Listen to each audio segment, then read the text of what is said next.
प्यारे बच्चों, class 7th की साइंस की क्लास में आप सभी का एक बार फिर से स्वागत है बच्चों। और हम पढ़ रहे थे चैप्टर नंबर 8 जीवों में श्वसन। तो बच्चों ये चैप्टर हम लोगों ने कम्प्लीटली पढ़ लिया, अच्छे से समझ लिया है और आज इसके अभ्यास प्रश्नों को हमें स्टार्ट करना था। इसके अलावा बच्चों चैप्टर नंबर 7 तक जो है हमने चैप्टर कंप्लीट कर लिए हैं। अगर आपने अभी तक नहीं देखा है तो चैनल की प्लेलिस्ट क्लास 7 साइंस की प्लेलिस्ट है बच्चों, उस पर जाइएगा। उसमें सारे वीडियो क्रम से डले हुए हैं, आप चैप्टर अच्छे से समझ सकते हैं। साथ ही अभ्यास प्रश्न के कार्यों को भी आप अपनी फेयर कॉपी में कंप्लीट कर सकते हैं। तो चलिए बिना किसी देरी के बढ़ते हैं अभ्यास प्रश्नों की ओर। तो पहला प्रश्न दिया है वो है आपका सही विकल्प छाट करके लिखना है। इसमें जो है वो पहला प्रश्न है, कॉकरोच में श्वसन होता है। तो कॉकरोच जो होते हैं वो किस तरीके से श्वसन करते हैं, इसके लिए जब हम चैप्टर पढ़ रहे थे तब हम लोगों ने जाना बच्चों कि जो कॉकरोच होते हैं उसमें श्वास रंध्र होते हैं, तो उसके द्वारा ही वो श्वसन करते हैं। तो श्वास रंध्रों के माध्यम से छोटे छोटे छिद्र होते हैं पार्श्व भाग में, शरीर के जो शरीर का हिस्सा होता है उसी के पार्श्व भाग में छोटे छोटे से छिद्र होते हैं। इन्हीं को श्वास रंध्र कहा जाता है। इन्हीं के माध्यम से वो अपना श्वसन की प्रक्रिया करते हैं। तो यहाँ पर आंसर बा जो है, विकल्प जो है वो बा वाला सही होगा इसका। इसके बाद आगे बढ़ते हैं, श्वासोच्छ्वास में किसकी भूमिका नहीं होती है। तो जब हम श्वासोच्छ्वास मतलब होता है सांस लेना और छोड़ना, ये जब प्रक्रिया होती है तो उसमें फेफड़ा तो ज़रूरी है, फेफड़े में ही होती है ये प्रक्रिया, डायफ्राम भी ज़रूरी है। इसका आंसर आप पसलियाँ होगा, पसलियों की जो है कोई भूमिका नहीं होती है। अगला प्रश्न है बच्चों गा।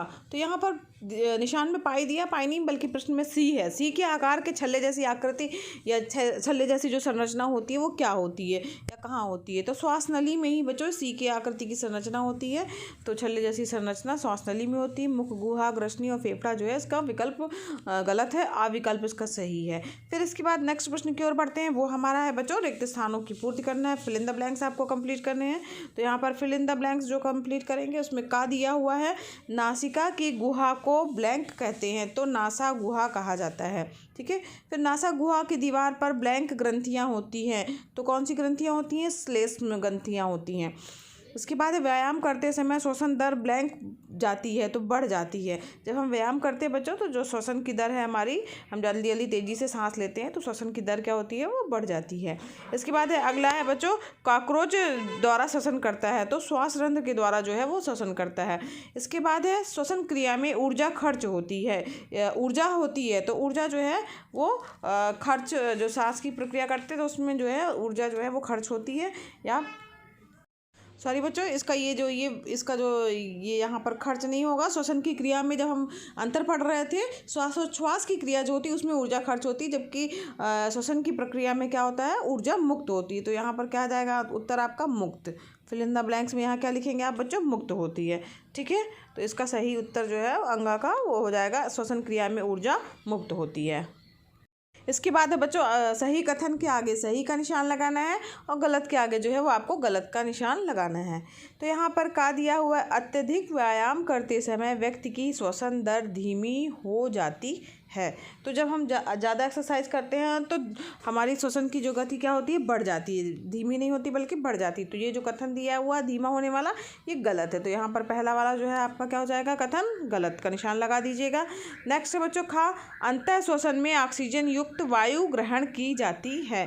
तो अंतः युक्त जब श्वसन होता है या अंतः श्वसन होता है उसमें ऑक्सीजन युक्त वायु ग्रहण की जाती है, तो बिल्कुल सही है बच्चों। हम लोग जो ऑक्सीजन मतलब जो हवा ले रहे हैं उसमें कौन सी गैस होती है, ऑक्सीजन गैस होती है, तो वो हम ग्रहण करते हैं और कार्बन डाइऑक्साइड गैस छोड़ते हैं। तो यहाँ पर ये कथन क्या हो जाएगा आपका, सही हो जाएगा। तीसरा है बच्चों गा वाला, मेढक त्वचा एवं फेफड़े दोनों के माध्यम से श्वसन करते हैं। बिल्कुल सही बात है बच्चों।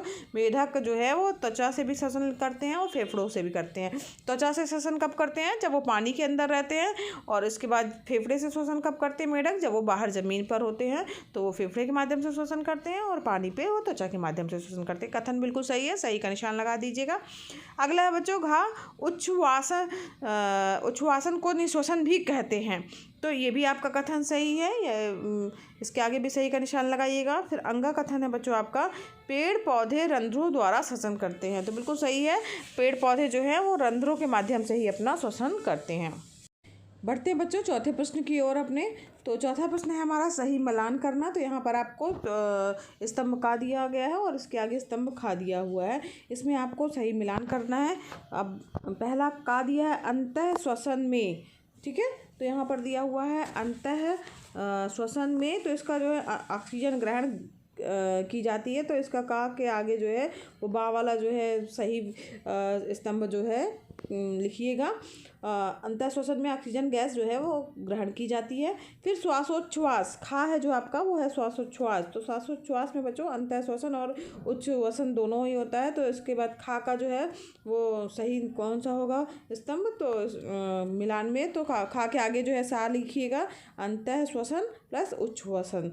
इसके बाद है निःश्वसन। तो निःश्वसन में बच्चों कार्बन डाइऑक्साइड गैस क्या होती है, छोड़ी जाती है।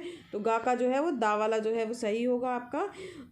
गा के आगे दा वाला लिखिएगा स्तंभ खा के अंतर्गत कि निःश्वसन में कार्बन डाइऑक्साइड छोड़ी जाती है। फिर वक्ष गुहा में, घा जो दिया है वक्ष गुहा में, तो वक्ष गुहा में तो यहाँ पर इसका हो जाएगा फेफड़े स्थित होते हैं। ठीक है, तो यहाँ पे वक्ष के जो गुहा होती है उसके अंदर जो है वो फेफड़े स्थित होते हैं।